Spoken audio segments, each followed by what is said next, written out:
Assalamualaikum semuanya. Perkenalkan, nama saya Farah Cendrakanta WK Arsa dari kelompok 2 dan yang beranggotakan sebagai berikut.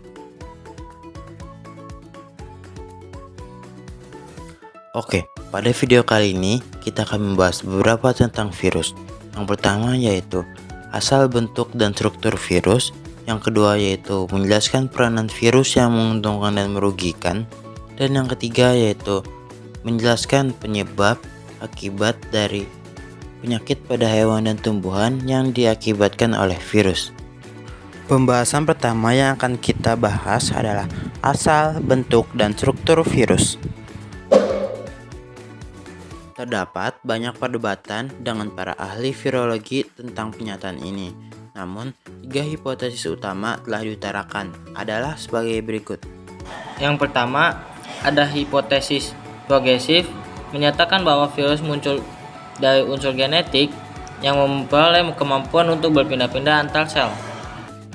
Yang kedua, ada virus hipotesis regresif menyatakan bahwa virus adalah sisa-sisa organisme seluler.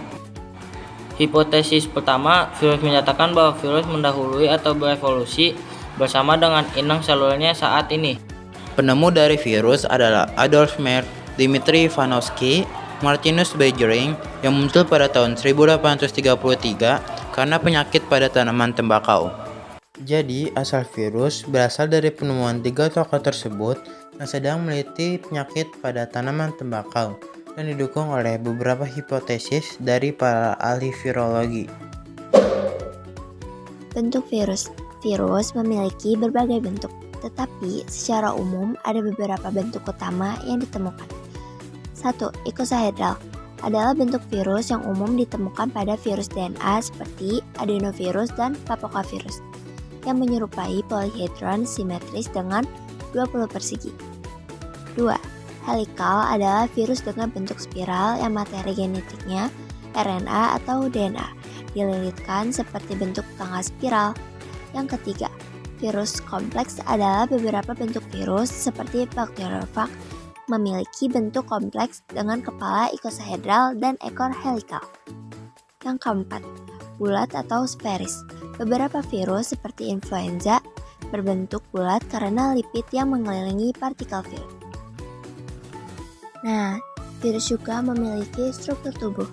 Yang pertama ada kepala. Kepala virus berisi DNA atau RNA yang menjadi bahan genetik kehidupannya. Isi kepala ini dilindungi oleh kapsid. Kapsid yaitu selubung protein yang tersusun oleh protein. Bentuk kapsid sangat bergantung pada jenis virusnya. Yang kedua, isi tubuh. Isi tubuh virus atau biasa disebut virion adalah bahan genetik yang berupa salah satu tipe asam nukleat, DNA atau RNA. Yang ketiga ada ekor. Ekor adalah bagian dalam struktur tubuh virus yang berfungsi sebagai alat untuk menempelkan diri pada sel inang.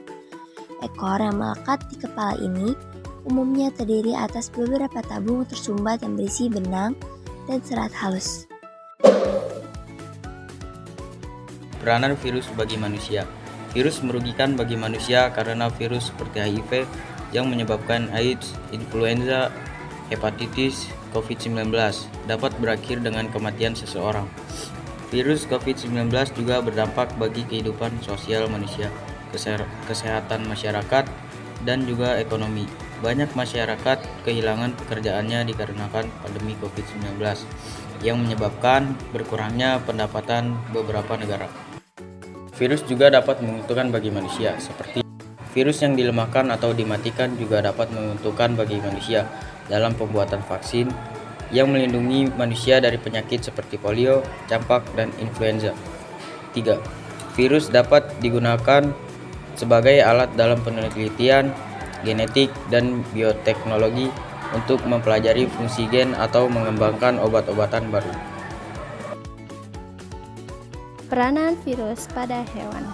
Virus seperti rabies, flu burung, dan penyakit mulut serta kuku dapat menyebabkan wabah pada hewan ternak maupun hewan peliharaan.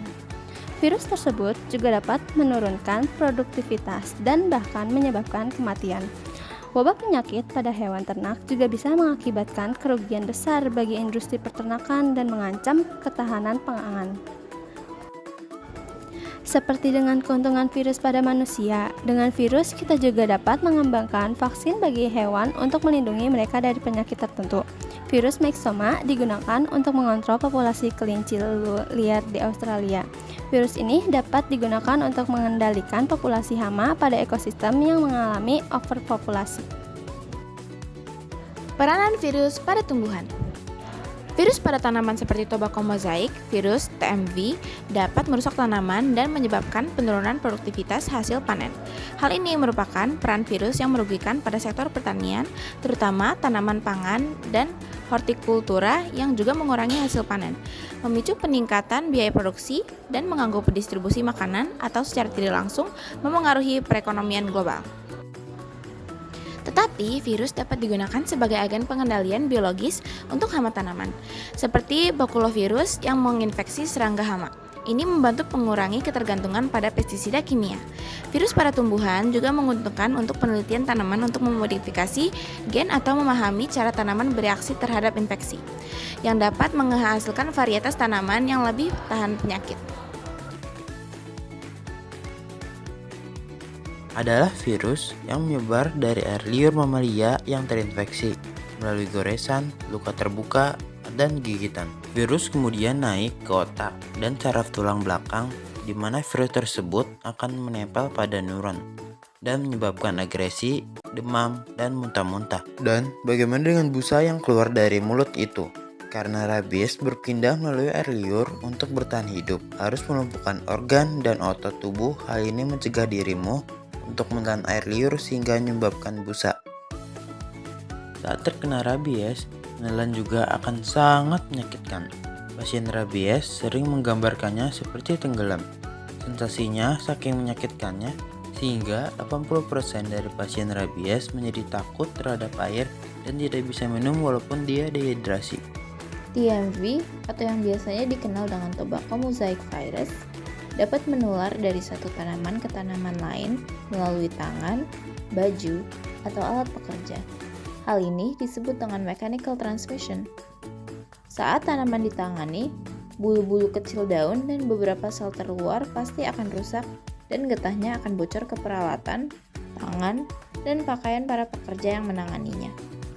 Jika getahnya mengandung TMV, maka TMV dapat menyebar ke tanaman lain yang bersentuh dengan getah tersebut. Tobacco mosaic virus juga dapat bertahan hidup di luar tanaman melalui getah yang telah mengering pada suatu permukaan. Jika tanaman tobacco mosaic virus terpapar ke tangan seseorang dan kemudian dia membuka pintu dengan tangan itu, dia kini telah memasang tobacco mosaic virus pada pegangan pintu. Orang berikutnya yang membuka pintu dapat mengambil tobacco mosaic virus dan menyebarkannya ke tanaman manapun yang mereka sentuh. Gejala pada penyakit tobacco mosaic virus bervariasi tergantung spesies tanaman yang terinfeksi dan kondisi lingkungannya. Dalam beberapa kasus, kondisi lingkungan memunculkan gejala, sementara kondisi lain menutupi atau menyembunyikan gejala. Gejala yang berhubungan dengan infeksi TMV adalah stunting, pola mosaik hijau terang dan hijau tua pada daun, malformasi daun, guratan kuning pada daun, dan bercak kuning pada daun. Beberapa gejala di atas juga dapat disebabkan oleh suhu tinggi, pakan serangga, zat pengatur tumbuh, herbisida, kekurangan mineral, dan kelebihan mineral. Penyakit tobacco mosaic virus tidak dapat didiagnosis hanya berdasarkan gejala saja. Untuk sekarang, tidak ada bahan kimia yang dapat menyembuhkan tanaman yang terinfeksi tobacco mosaic virus. Tetapi, ada beberapa cara penanganan untuk mencegah tobacco mosaic virus, seperti membeli tanaman bebas virus, menyingkirkan tanaman yang mengalami gejala-gejala tobacco mosaic virus, membuang tanaman yang terinfeksi, disinfeksi peralatan dengan memasukkannya ke dalam disinfektan setidaknya selama 10 menit, disinfeksi gagang pintu dan struktur lainnya yang mungkin terkontaminasi, perbanyak tanaman melalui biji, bukan secara vegetatif. Cuci tangan secara menyeluruh setelah memegang produk tembakau atau tanaman yang terinfeksi tobacco mosaic virus. Dan yang terakhir, jangan menyimpan tanaman tembakau pada saku baju atau alat-alat lainnya agar tanaman lain yang kita sentuh tidak terinfeksi virus ini.